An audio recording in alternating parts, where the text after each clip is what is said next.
Welcome to Vox Stream, a Kill Team podcast where we aim to help players of all skill levels supercharge their game and separate the signal from the noise. I'm Mark Meyer, joined by Kill Team heavyweights George Pratt and Joe Gallo. We're coming to you from the Triangle region in North Carolina. Thanks for listening and enjoy the show.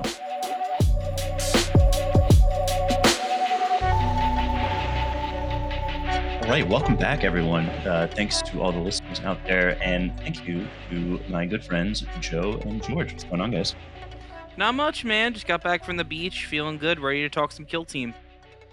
Pretty good. I just got my butt handed to me, and so I learned a whole lot in my last game. Sweet, yeah, and I've heard a little bit about that game, and we're going to talk about like some actual gameplay stuff later. But we do have just a spot of news to get to right off the bat. There's some chat.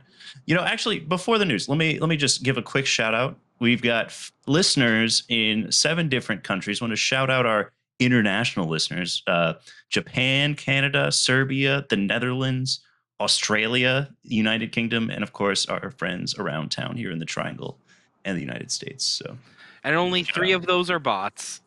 I know. We don't have enough listenership to have bots. Don't get so full of yourself yet. I will get as full of myself as I want to, George. We'll go ahead and write 1 or 2 of those off as VPNs. But otherwise, you know, shout out to the VPNs. They're great. But the news. Joe, you said you wanted to talk a little bit about the teaser from this week. Yeah, so GW released an article and pretty much explicitly said without saying that the next 2 teams are going to be Tau and Guardsman teams. I know we're just clamoring for another Guardsman team, but guess what? They're wearing berets this time. It's probably going to be Tempesta Scions and Vespids. That's the big rumor. I will say I am actually very excited for Vespids, even though I won't play them, just because I'm not a Tau guy. But I gotta say, it is very funny. We're getting probably another Guardsman team that's going to be like 10 guys with special weapons that hit on like. Hey, if it ain't broke, don't fix it, man. Yeah. I know, but like we could have done catechins. We could have done. Let's put it this way: if they have cool jetpacks and they look cool, and I like Guardsman teams, I'll play them. Yeah, I'm gonna play the shit out of Vespids. Vespids were super cool back in 4th edition when I played Big Hammer, and so like, if I can get my laser rock crystal space guns on my man-sized bug dudes, I'll do it. I will say that honestly, this edition, all of the weird teams, they have like absolutely killed. Like I think every like Xenos team that they've released so far in terms of modeling and even for flavor wise has been pretty great. Like the Kroot come to mind. I mean, obviously they're not in the best place competitively speaking, but those models are beautiful, and I don't even play Kroot. Yeah, I mean, they're not Xenos, but the Beastmen, the Ravager team, they're such good sculpts. I don't like Beastmen, and I looked at that team and went, GW, you gonna make me like Beastmen? Are you gonna do this to me? I mean, I think about even like the team that I probably think is like the least cool aesthetically is the Arbites, and the models are still sick as hell, dude. Oh God, yeah. I mean, plus we get to make so many cop jokes. But anyway, Mark, you did have a suggestion based on our last conversation about another favorite Xenos team of ours, Blades of Khaine. Yeah, and I was thinking about how last time I was asking you guys for buff suggestions for Blades of Khaine, and I hadn't been able to think of anything. So I took some time, and I wanted to get the feedback from both of you on your, like, just what do you think about this? And so here's what I got. Your Exarch of choice, your leader, gets an ability, and I don't know enough about the flavor of the teams to pick a good name for this ability. I'm going to call it Aspect Ratio. So Aspect Ratio would be an ability that you could use in lieu of a strategic ploy or a pass in the strategy phase. What it would allow you to do is it would allow you to pick one of the 3 aspects, and then once during the turning point, you can use one of the aspect abilities from that aspect an extra time. It would be a 1 CP plus ability. So the first time you use it, it would cost 1 CP. Subsequent time, it would cost 2 or 2 CP, 3 CP, so on and so forth. But if it is the same aspect as your Exarch, it costs 1 less CP. So I loved everything about that. I will say that it is not exactly lore flavorful for Exarchs to use other aspects, because the whole point of being an Exarch is that you are so obsessed with that particular aspect that like your brain is broken and you are stuck in that aspect, and that's literally not a joke.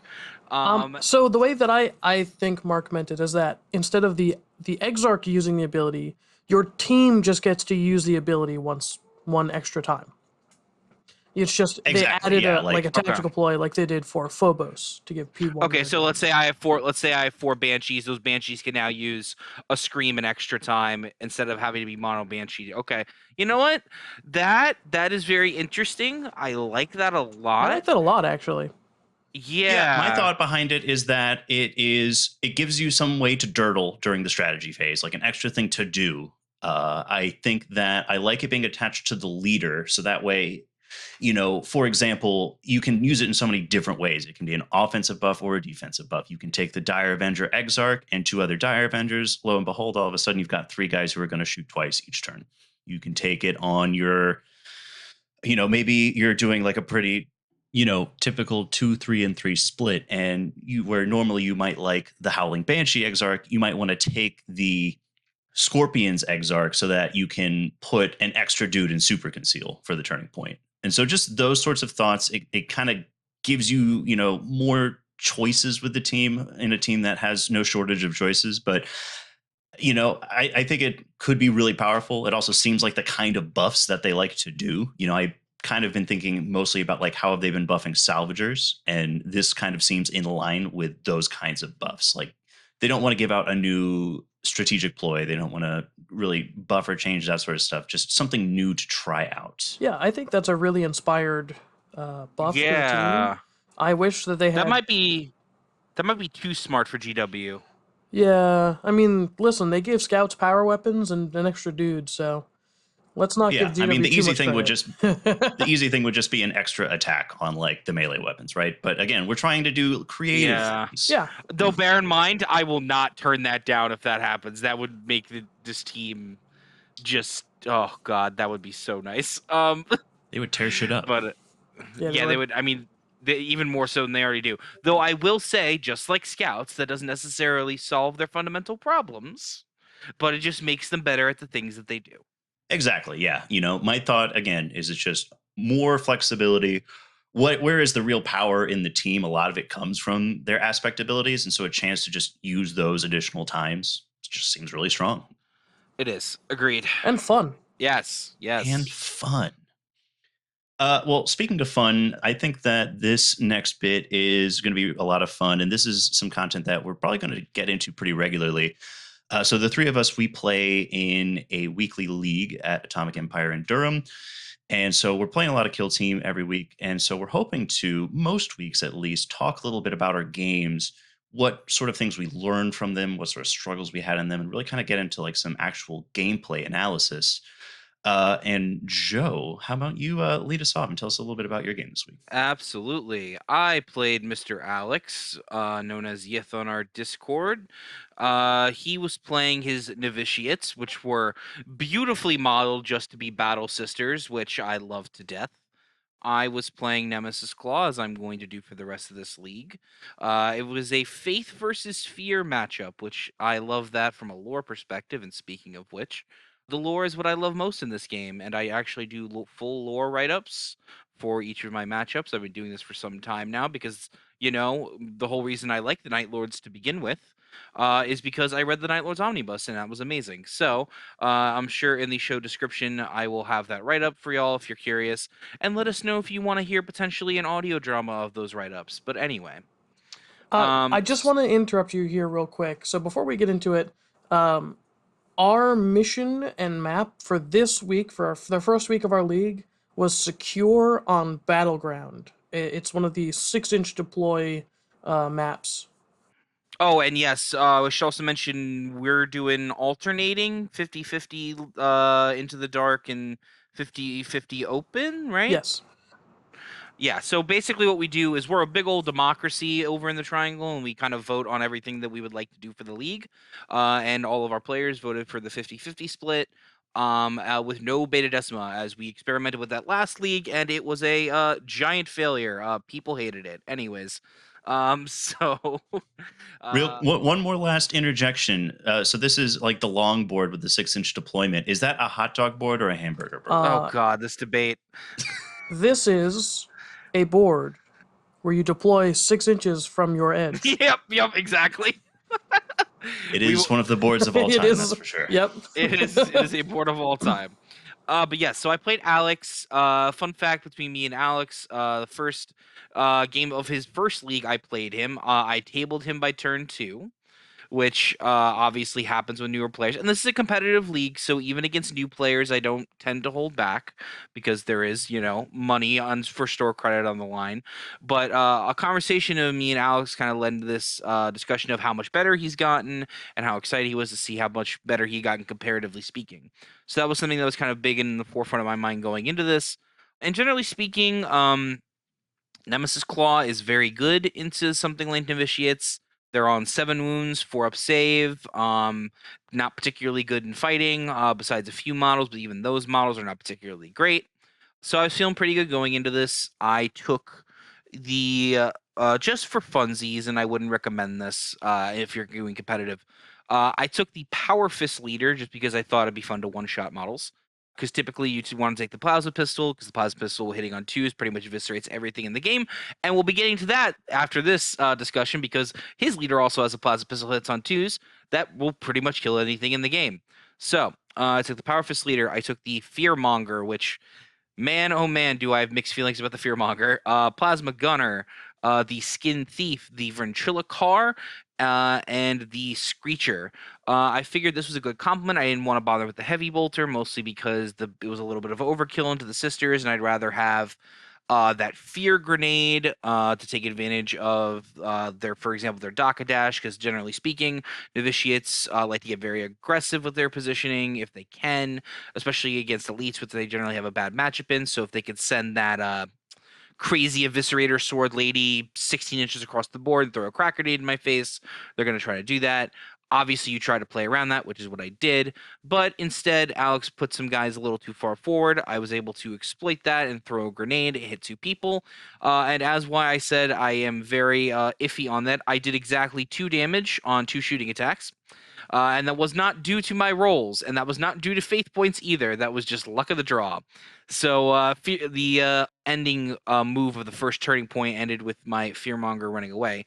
But to kind of get the general flow of how the game went, first turning point, I was very cagey, as you tend to be with elites, especially since those flamers can actually be very deadly to you, especially when upgraded, since they hit on 2s, and you can't really do anything if you can't roll defense dice, which I didn't really roll much in the way of defense dice this game, but I still managed to get the W. So don't let anybody tell you that your dice prevents you from winning the game sometimes, because if you can recover and focus down, you can still win the game as long as you don't get too tilted. Anyways, so scored 2 victory points in the first turning point. He scored 4, which is fine. Tack ups I've selected at this point are Robin Ransack, the Sow the Fear faction tack up for the Nightlords, and then I selected Eliminate Guards. And on secured, eliminate guards is okay. You can kind of generally explain it into the next 2 turning points, which I pretty much did.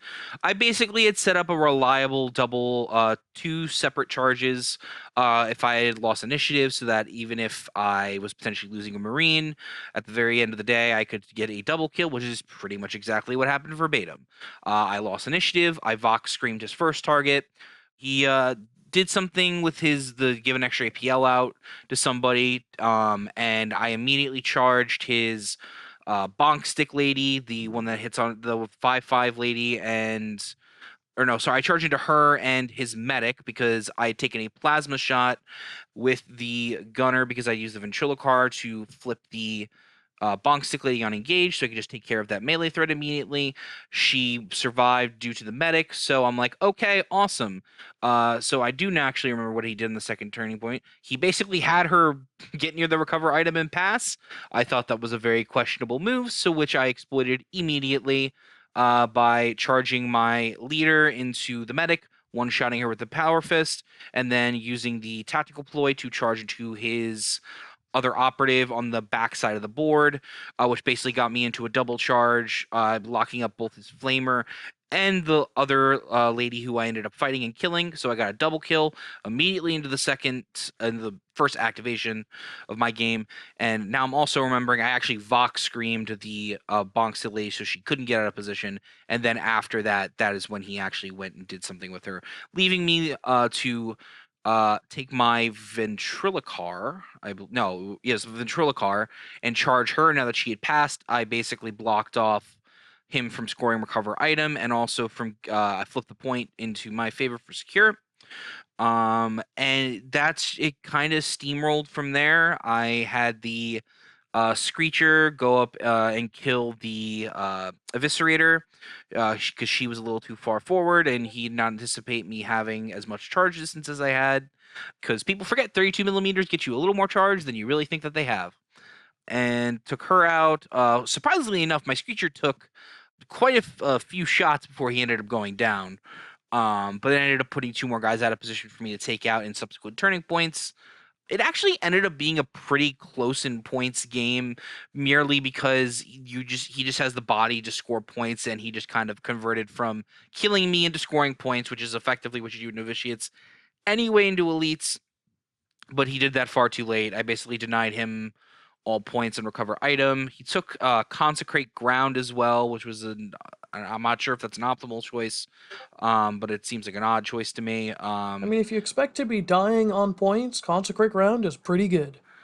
Oh, you know what? Now that you're saying that, I think he was playing it wrong, because I was trying to remember. I'm like, I also remember playing Novitiates and not remembering this is the way that this works, and now I'm remembering why it works the way that it worked. Wouldn't have mattered anyway. He would have scored it on the way he didn't think it. He thought it was literally just control it, which is not apparently the way it works. So either way, doesn't matter. He's still a relatively newish player, Oh wait, so no, it is what it Consecrate is. Ground might be the one where you have to control the point at the end of a turn at the end of a battle. Yes, that is that one. Yeah. Then it is the way that it works. Was the other one murdered something or other? It's been a while since I played Novitiates. Yeah, I'm not sure. Either way, I wasn't really thinking about it because, like I said, I knew he wasn't going to score any points on it anyhow, just the way the board was. And yeah, it ended up being 15-19, though I did make a silly error on my mistake at the end of the game. If I had left an operative alone and went and charged a different operative, I would have gotten the last point on Sow the Fear, or I believe it's Sow Terror, whichever one, the 7-wound one, which is basically you have to kill a 7-wound operative outside of 6 inches of other operatives, which you may be like, oh, that sounds terrible. You're going to be within 6 inches to everybody. But in later turning points, if you're doing what you're doing anyway with Nemesis Claw and killing the ever living shit out of them like you should be, you're gonna find a lot of guys out of nowhere, and especially if you pair it with eliminate guards, if it's secure or loot, it's basically 2 free points every turn if you're playing the game. At least that's the way I see it. Other people don't see it that way. It's like a Um, VP balloon. yeah, it is, and actually, several of their tac ops actually work that way.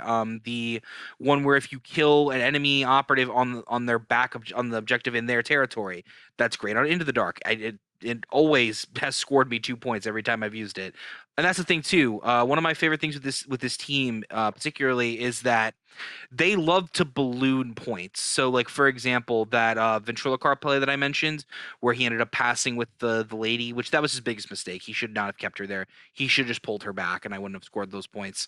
I mean, I would have eventually, but it wouldn't have been a 3-point swing. So basically, what I ended up doing within 3 points on the third turning point, I scored eliminate guards because I still had 1 point to score on that. I scored the 7-wound thing because there was no models near her. And then I just took the Ventriloquar after I put him on conceal the first that started the activation because I was already in engagement. Ran him all the way back to my back line with a move and a dash because I only needed to fight once. And my opponent went, "Yeah, well, I'm never going to see him again." And I'm like, "You're exactly correct." So, it's that was a 3-point swing in my direction, and it just kind of snowballed from there. 19-15 in my favor. Should have been probably 20-15, but either way, that's what we're here to talk about, is those small mistakes. That's kind of the summary of my game. Joe, you mentioned at the start, though, that his leader got a pretty nasty shot off with the plasma pistol. What happened there? Yeah, basically, I mean, here's the thing. So I took my leader, killed the medic, which I'm like, awesome, don't want to deal with that anymore. And then I used the ploy that lets you get an extra charge or dash for them over to, I forget which operative it was. It was an operative of no particular consequence. Oh no, it was the cup lady. I'm sorry. It was an operative that mattered a lot. Sorry. Yeah. I killed the cup lady, and I also was engagement range of the flamer. So I mean, I was fully expecting my leader to die.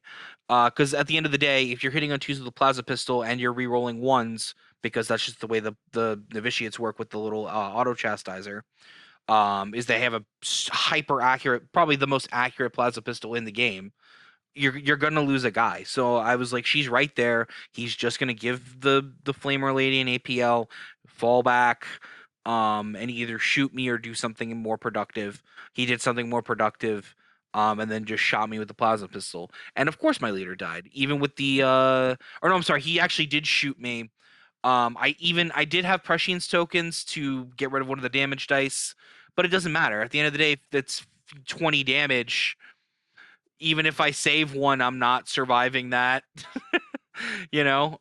So it is what it is. The basically my big tip for people if you're going into Vitiates, if the leader is shooting her pistol, she's gonna kill what she's shooting at, and just expect that to happen. Yeah, it's brutal. So it sounds like that's a pretty, like, you feel extremely confident going into that matchup. I mean, there's a lot of things that Nemesis Claw have going for them against, like a team like that, like a guardsman equivalent sort of team. 7 wounds, 4 or 5 up save. They also have the Imperium keyword, so I imagine, that if you Yes, needed that came to up. cash in the rerolls, you're going to be able to do that. Now, bear in mind, it's not necessarily that they're a guardsman team because, for example, like I think they have a horrible matchup into Vet Guard, right? And this is what I always the discussion about elites. Everybody has a bad matchup into veteran guardsmen, brood brothers, those top teams, because the core problem with them is the amount of bodies they have. I can deal with the rest of the nonsense, but at the end of the day, if I'm up against 12 activations and I have 6 activations, even if I roll max prescience tokens, it doesn't really particularly matter. Now, bear in mind, I'm not saying it's unwinnable because it's not unwinnable. It certainly seems like you're going to be coming from behind, and you're just Absolutely. really going to have to just maximize your double kills The from the start of the second turning point. The only team I think it's unwinnable that it was unwinnable against was pre nerf Vetguard. Pre nerf Vetguard was a possible matchup for any elite team, and I will stand by that. Bear in mind, this is including if it's a good Vetguard player, as I've beaten plenty of Vetguard players that were not necessarily up to snuff with my play with elite teams, and that's not necessarily a statement of like I'm much better than everyone. It's at the end of the day, 14 bodies is a lot to manage. So kudos to anyone that plays those teams.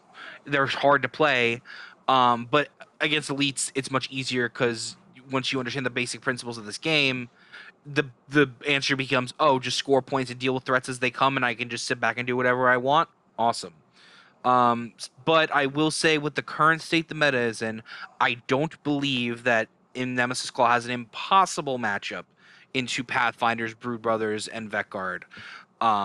They're very hard. I would say the hardest of those matchups is probably Pathfinders. It's neck and neck with Vetguard because they have in-death atonement, which can be really, really annoying, and it can fuck up your day in a lot of ways. Yeah, but Pathfinders can just ignore obscuring Yeah. real easy. So IMC just doesn't work against that team. No, it doesn't. And in Midnight Clad is actually super effective now against Guardsman's teams. You can actually play it pretty safe turn 1 and be reliably okay without getting shot back, which is great. And I'm glad that they have that tool. But as George said, when you have a what is it? There are Pathfinder's on 13 bodies, or are they on 12 now? They're on 12. They're on 12. When you have a 12 body team and 3 of them have AP1 rifles, that can reliably remove obscuring like in the first turning point, and what you do as an elite team is you heavily rely on obscuring and non-reciprocal shots against hordes. I mean, the answer becomes, what do you do? I mean, even if you're like Phobos and you have smoke, you ignore the smoke.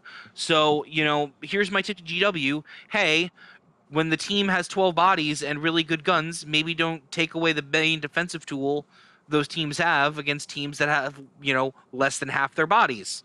Just a thought. Yeah, it'll certainly be interesting to see how like those teams kind of get reworked, if they get reworked at all in the new edition. Any parting thoughts on your game, Joe? No, just Alex is a great guy. I love playing him, and he improved dramatically, and that's my favorite part about the league. And next week I'm going, or I guess tomorrow, literally, I'll be playing Chris's Commandos. Chris is a very good player, so I'm very excited to chop at the bit at that matchup. And I actually have not played an elite team into Commandos since their nerf. So I'm very curious how that's going to go.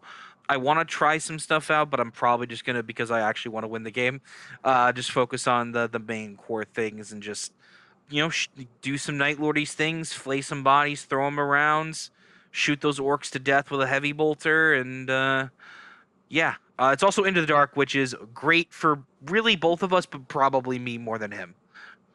Yeah, 3 APL door shenanigans is real strong. George, you want to tell us a little bit about your game from last week? Yeah, so I played Andy Brown. Very good player.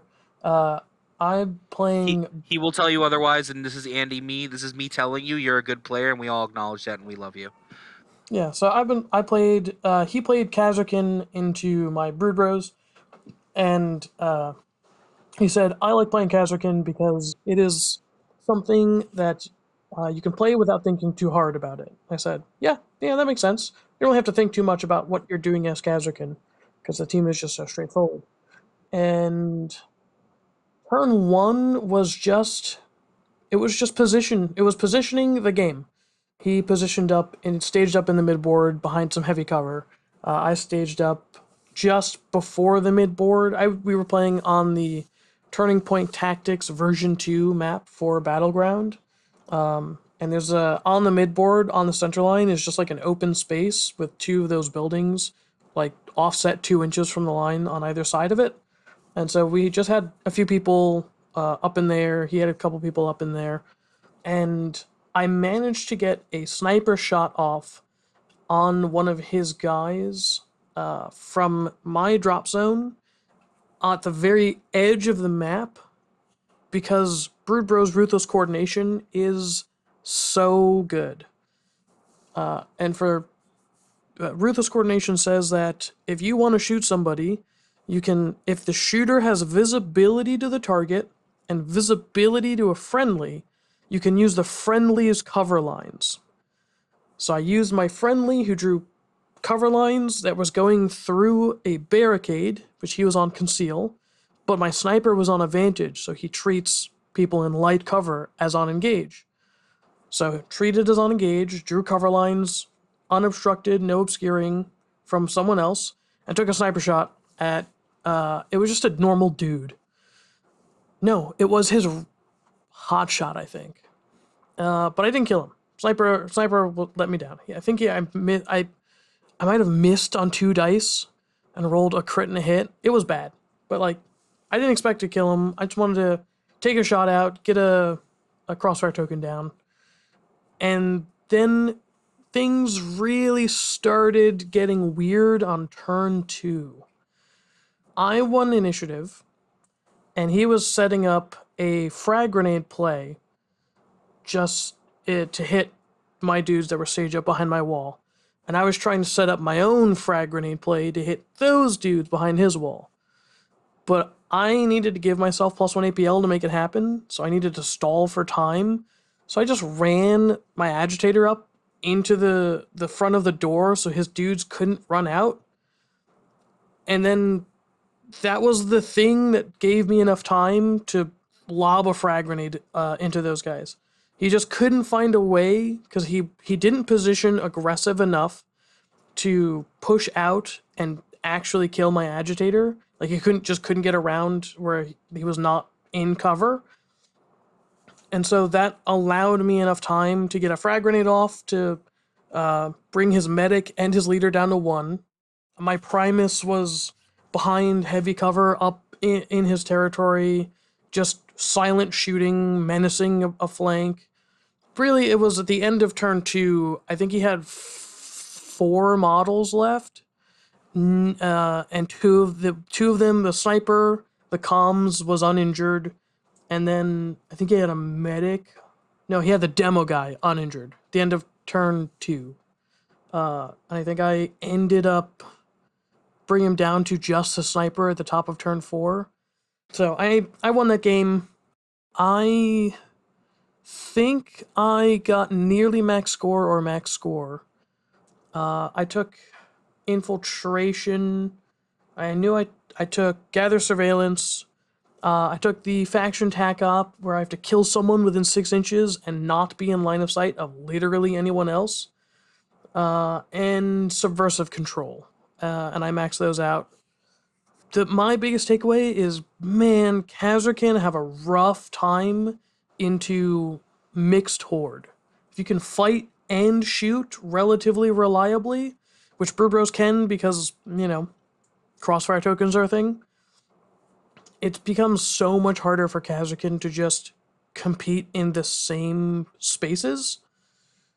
And then just being conservative with my bodies, it helped. It helped a lot. Normally I throw dudes up the board and just score points. But this time, being a little more conservative, I think it kept my threats alive long enough to just trade super efficiently. One thing that you mentioned there, and this is a thing that I've not heard a ton of people talking about with the Brood Brothers, is in regards to the Primus, everybody loves the initiative shenanigans. It's really strong, it's really powerful, but his silent shooting is so good. You can just park him up in heavy cover and then just start shooting so much stuff. Yeah. It's so good. And he shoots twice. He does shoot twice. He fights twice. He can generate command points. There's a lot about the Primus on paper that's really good, and I think he's my actually least favorite leader on the team. I use the Magus a lot in Gunhammer Open, almost exclusively, and I think Primus is the right call into Kasrkin on Open, and I, in theory, like what the Primus does. I mean, I did win initiative, where Andy won on ties and he rolled a 6 because I rolled a 7, right? So you can do silly stuff, you just have initiative. But against Kasrkin, I never killed anything in one shot. With 4 dice hitting on 2s, 2/4 damage, lethal 5 up. I killed nothing in one shot. It took 2 shots to kill anything. Which, fine, fair. I still killed stuff with him, but he's just not as martially powerful as he should be on paper. Yeah, it just doesn't have the same sort of deadly impact as the Magus just feeding mortal wounds to operatives. Yeah. Have you been running infiltration a lot with the Brood Brothers? Yes, because I hate security. I have a little bit of a PTSD from running Vet Guard where security was my only option. I should probably, talk to somebody about it so I can maybe approach security in a healthy way again. But man, I really hate security. So I run Seek and Destroy unless it's a bad option, and then I'll run Infiltration just because getting Gather Surveillance or Stalk Target's pretty easy. Unless you're getting tabled, Subversive Control's relatively easy. And then they have pretty decent faction tac ops. Yeah. So, question: because I was talking about it, how do you feel about Brood Brothers into a team like Nightlords and Legionary? Because I know you've been playing Mark a bunch, and he's been on Legionary. I actually played Mark last Saturday on Secure. And that is to say, our mutual friend Mark French, who runs the league at Atomic, great dude. Mark plays basically an entirely Khorne Legionary list, which is terrifying, by the way. I managed to win that game by 1 point, but at the end of turn 2, he killed 6 models with 2 dudes, it felt like. Yeah, perpetual aggression. He just perpetually aggressed into my face and made me eat a butcher sandwich, and it didn't taste very good. But he did have to overextend into it, and I got Plasma Gun, Melt-A-Gun, Sniper off. And so I killed dudes back, but at the top of turn 3, he had his acolyte. No, he had a plasma gun to my plasma gun, melta-gun, sniper, and comms. Like, I had 4 models left at the top of turn 3, and my commander. So, like, neither of us were doing super good on that. But in general, I like the Magus into elite teams that I know stun will be useful against. So, not Phobos, not Nurgle Legionary. Intercession is a tough one because I want the mortal wounds because they just have, 14 wounds apiece. But like, You'd probably take the Magus against Gellerpox too, right? yeah, I would probably take Magus and Interference against Gellerpox just so I can line up more of those stuns. Mm. Because Gellerpox do not do well if they're stunned. No, they certainly don't. But yeah, so my week 1 game went very well for me. I nearly maxed. It wasn't an easy win, but it was a decisive win. So, Mark, what about your league game for this last week?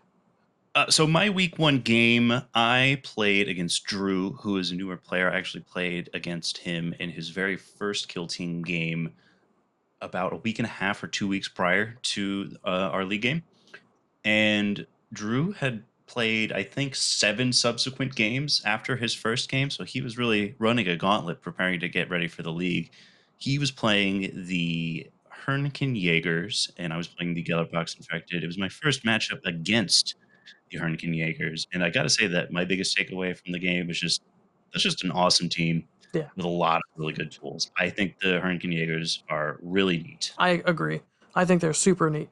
Not a whole lot of intrigue prior to the game. The only choice that I made prior to the game was I took 3 Curse Mites, and I usually tend to skew more towards Stinger Swarms on open board, but I figure if he can just add an APL at whim to anybody he wants, the stun's going to be a bit less useful.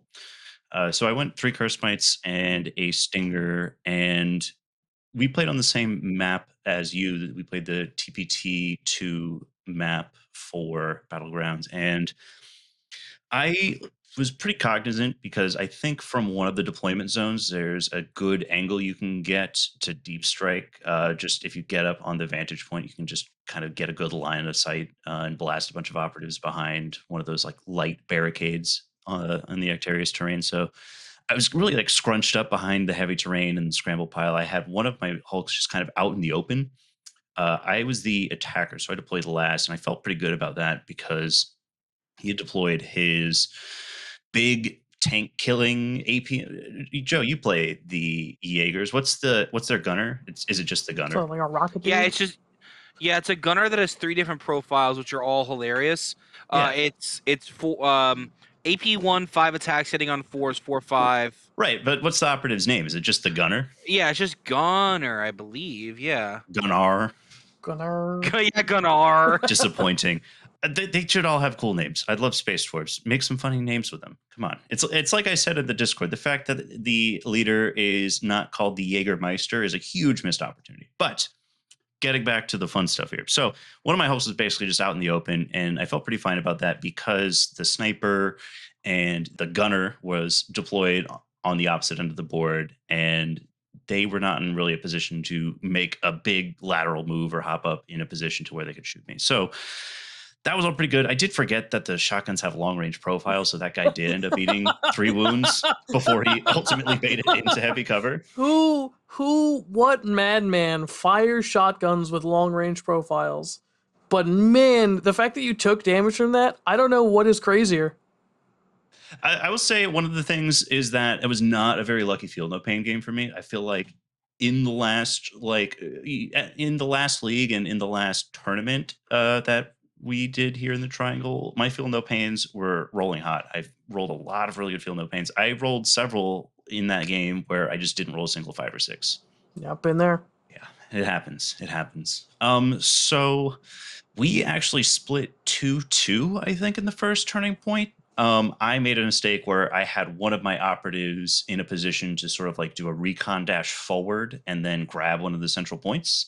I kind of opted at the last minute to go for infiltrate to try and like kind of threaten a little bit more on one side of the board. I thought he was going to push up onto what was my left side of the board and like try and get a sneaky shot off with his Sam Fisher operative dude who can like shoot from conceal and mess with operatives who are on conceal within 6 inches. Ultimately, I didn't use my infiltrate and I missed out on a point on turn one.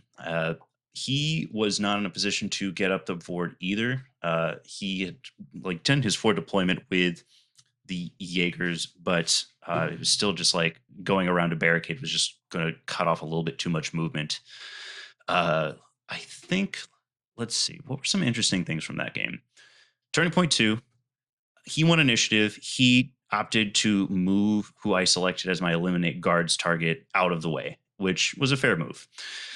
I then was so tempted because the eliminate guards target was in a spot where I could run my lumberghast up and charge basically 3 operatives. I could get the mine layer dude who was my eliminate guards target, regular warrior, and then I think his leader were just all kind of clumped together. And I really wanted to do that and just deal a bunch of mortal wounds with the spike charge and fight twice and all sorts of stuff. But I forgot that they have that ploy, that tack ploy that lets them shoot into engagement with an Overwatch after somebody charges. And I'm like, dang, I could just eat like a bunch of shots from this gunner. 4-4 shotguns being like, actually eat 8 damage before you do anything. That's rough. Well, it's like that gunner is really threatening, dude. I mean, yeah, it hits on 4s, but it's 5 shots, AP 1, and if it's firing that Overwatch shot, it's getting the cult ambush reroll because it hasn't moved yet during the turning point. Oh, yeah. And so I thought better of it because I really wanted the spiked charge and just dealing a bunch of mortals, but they can just heal D3 plus 1. So it might have just basically just been throwing a Hulk out there for nothing. I ended up doing an interesting play with my first activation in Turning Point 2 where I basically double grenaded using 2 mutants. And it was really cool and really fun. I love getting a big blast like that. But it, again, lended itself to a point where Yaegirs are so cool because I killed one dude over there with that blast, and he used that tack ploy that's basically like their version of grudge tokens, where you just drop the token on the board where the dude's dead, and it lets you flip misses to hits or hits to crits. Lo and behold, his next activation, he kills both of those mutants with Sam Fisher because he just runs up and like fights one of them and does the silent shooting against the other one, and it was nasty, dude, absolutely nasty.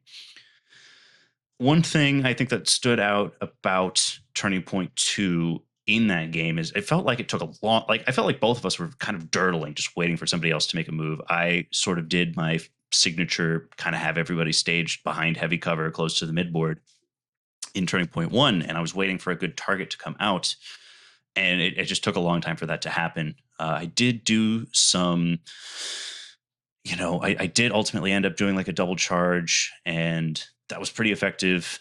I also ended up staging some people to make like bigger charges in Turning Point 3, and that ended up working in my favor, even though he could make the shot with the bombast. I just kind of ended up snowballing out of control once I got initiative Turning Point 3, charged the boat, spun in, and then watched as everybody tried to fall back. And you get stuck, and you get stuck. Yeah, it's very feels bad for sure. Yep. Things that I took away from that game, again, Yaegirs, so cool. They got so many good abilities, and it's a team that I'm very interested in trying now. They rip up 8 wound to 7 wound teams. Like, they have very little chance into them. I'll tell you, because I played him at the GW store, and I lost with Inquisition. Like, I forgot how fragile Inquisition are, and they're just so reliable, and they're just so like stinking tough. Yeah, like, it's just to that point, like the damage mitigation was not super useful in fighting a Hulk, but against anybody else, it's going to be super useful. You're basically like a 10 or 12 wound model at that point. Yeah, Yaegirs are what I wish scouts were. What do you? That's I mean, and I imagine scouts wish they were Yaegirs. They were shorter dudes with smaller knives. Yeah, but scouts are corn berserkers now. You're going to do that at some point. It's going to make my soul so sad. Okay, so for backstory, George likes to do these horrifically lore not friendly That's not things that true. he They are calls. lore friendly, and that's what makes you mad about it. Wait for it. Wait for it. We're gonna get there. Oh, trust me, we're gonna get there. He loves to do these horrible things he calls teams, and that are the bully from Toy Story's amalgamations of models and parts. It's That So far, you said nothing untrue. Continue. that he smashes together because he either enjoys the lore so much of that particular model, or it's just whatever he has on hand at the I time. like chaos. So, yes, and he really likes chaos. Now, what he's describing is he was going to turn Khorne Berserkers into scouts. Now, let me explain why, for several reasons, that's not friendly. The main one being they're 10 wounds and 4-up save. Not a power armor save, and not 12 wounds. Khorne Not a Berserkers aren't space wearing marine. full power armor anyway. They are. They literally No, are. they don't have arm. They're running tank top power armor. It's fine. That's a 4-up save. I want you to look up their stat block in 40K and I don't see if care it has about the their stat block in exact 40K. same. Oh, okay. Okay. So how you explaining the wound difference there, bud? Oh, they just forgot to eat their Wheaties. Okay. Okay. Well, anyways, so yeah, it's one of the things that we love to make fun of George for. So, like, for example, his Patriarch is just an old metal demon prince with a giant claw that he smacked on from what model? It was a Forge Fiend. Oh yeah, just a Forge Fiend leg he just smacked on there. Listen, I don't know where his arm went. I've had the model for like 15 years. Things get lost. I had to make do. Look, And then I'm not gonna rip into you about this, but actually I am gonna rip into you about this. George, your Corsairs are fucked, dude. Yeah, They're fucked. yeah, they are. Dude, oh man, that conversion is nightmarish. yeah, there's a reason that there's two reasons I don't play Corsairs. One, because I don't own the models, and two, that conversion is messed. It's just absolutely wrong. Now, what you did is you basically took every model that you could scrape together and basically made them this Yeah. like fucked up pirate crew of Yes. dwarves, elves, Yep. humans, orcs. Yeah. my bird guy was a dwarf with a little nurgling on his base. No, an orc with a nurgling on his base. The orc just wanted to be happy with his little buddies. And this is not even mentioning the paint jobs, George. Oh, that was before speed paint, though. Listen, I'm not a painter. I don't like painting. Speed paint does so much lifting for me. Do y'all know those memes of the Warhammer where they have the Space Marine and it's just caked on paint and it says, "Father, do you love me?" Like, that's It's not that bad, but it's not far off. It's really not that far off. Now, as I said, there's nothing wrong with the things he's doing. Not everyone's a painter. Not everyone enjoys the hobby aspect of this. But all I ask you people out there is if I sit across the table from you, that there was some effort put into your models. Now, I can say that George certainly put some effort into them. Now, the amount of time or the actual effort that was put into them, that's a separate conversation. But he I did. put a lot of effort into building the models. You sure did, buddy. It's also it's such an interesting tactical element because think of the edge you get in the game where you have to like keep pointing out to your opponent. Oh yeah, that orc right there. That's the that is my bird guy. Oh yeah, that's my Darklance. The Tau. That's my Darklance. See, what you're describing is called modeling for advantage, and that's why it's outlawed in pretty much every tournament. However, George is seemingly able to convince any TO, no matter what horrible nightmare he smashes together, to let him place some models on the table. So I'm not modeling for advantage. I'm modeling for psychic damage, and it's working on you. all I know is that every time I look at my models, I go, that is clearly, I know what it is. I don't have to ask. Particularly egregious that you had to stop playing was your Beastman. Dear God. Yeah, that one was, listen, so for context, listeners, I made a Ravagers team before the Ravagers were widely available. I bought 2 boxes of possessed chaos possessed marines, and built a whole team, pistols and everything. All the weapons were fully accurate. Whip guy, a bonk guy, blade guys, out of possessed chaos marines and some other bits I had. Like even the Tox bomb guy had an actual bomb in his hand. It worked, but like there's only so different you can make a chaos possessed marine look from another chaos possessed marine. So like I'm not too mad, but people are like, maybe not that one at tournaments. I was like, yeah, fair enough. Well, I've got one last thought from my particular league game. Again, I was playing against a new player, and I ended up doing one of those moves where, like, I could see most of his knife sticking out from behind, like, an Octarius wall, and I'm like, "I can see your model, I can charge you and be behind heavy cover like this, and basically, effectively, be you're not gonna be able to shoot back or anything like that." And moments like that, feels bad for new players, like, I want to become better about playing with new players and playing in a way where new players can learn. Obviously, this was a league game, and so I want to be competitive, and I don't want to just totally walk somebody through a league game. But like, what are your tips for playing with new players? Because I know that both of you have done that a lot and have even played against me when I was a new player last year. Yeah, what I like to do is I'll try and suss out, like, so in my head, I've got tiers of what I like to call kill team gamey bullshit. And so things like non-reciprocal shooting are the lowest tier of kill team gamey bullshit. But like when you get to non-reciprocal engagement range, that's at like advanced kill team gamey bullshit. Hmm. And so like if I'm playing a player who's got like 5 games under his belt, I'm gonna probably just skip the non-reciprocal engagement range nonsense. But if they've got like 10 to 15 or like 10 games under their belt, I will place my model in such a way, say, this model right here is inside your engagement range, but you are not inside my engagement range because kill team gamey bullshit. And then I'll explain how that works, and then I'll say, and now I'm not gonna do that, and then move it so that everyone can see everyone else is Wait, just remind playing me how normally. that works. Is it one of the key components of engagement range that you? Oh no, sorry. No, you're right. Because fighting, you have to have visibility. Engagement range, you don't. Yeah, engagement range, you need visibility, and if one And model has charging, you need visibility, visibility as well. well, charging you need to end inside engagement range, and to be inside engagement range, you need visibility. But you can Right. have a model in such a way where it can see a model through a wall, or like Hmm. just around a wall, but the model around the wall can see nothing of the other model.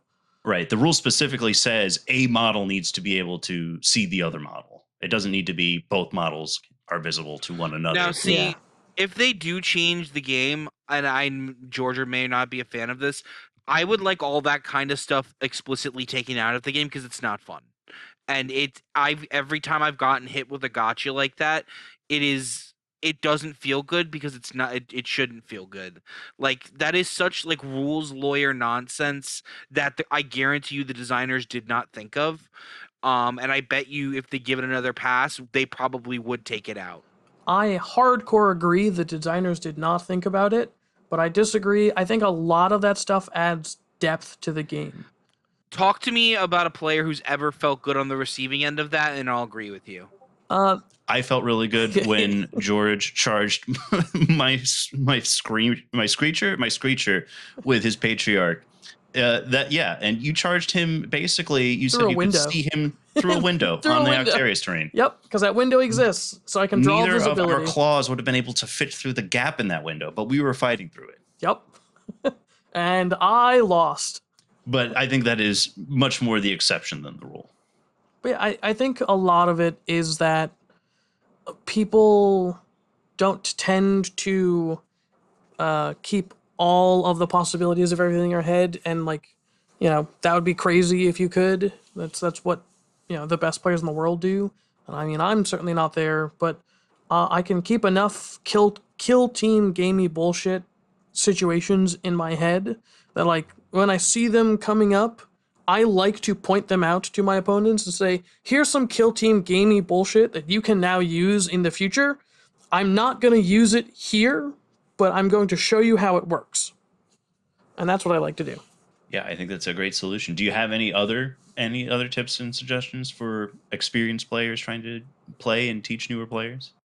For me, I try to explain all that gamey stuff and out the gate. Like, particularly, I try to explain the concept, like the hard concepts first, and be like, okay, now let's get into the easy stuff. And from there, it's just it's baby steps, and a lot of it is just getting reps in. It certainly is. And, when I think about my experience in my 2 games against Drew, and then also, like, I feel like I played, I can think of last year when I was maybe not an experienced player, but a less new player playing against newer players. And I think that the biggest thing for me is just really just trying to communicate effectively, like walk, like really, really like going piece by piece through those rules that allow, the gamey bullshit, as it were, and kind of backing it up and being like, well, this is the piece that causes this particular interaction to happen. And like sometimes in the games and like in a moment like that, it's kind of hard for me to remember to do that sort of stuff, because I think we can all agree that there's a bit of a steep, learning curve to kill team. And a lot of those things kind of become second nature after a certain point, but they certainly aren't at the beginning of the journey. Yeah. And just making sure that you are not being a dickhead to newer people is always the best first step. Right on. Well, thanks, fellas. It's been a blast. Thank you. As always. And remember, kids, just remember. Just really try hard to remember. It's so hard these days to remember. Remember, folks, stay screaming.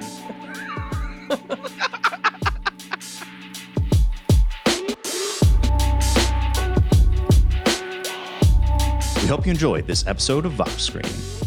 You can find us on Apple Podcasts, Spotify, Amazon, YouTube, or anywhere else you get your podcasts. Please follow, subscribe, and leave us a review. Any of those things are going to help us grow. Thanks for listening, and we'll be back soon with another episode.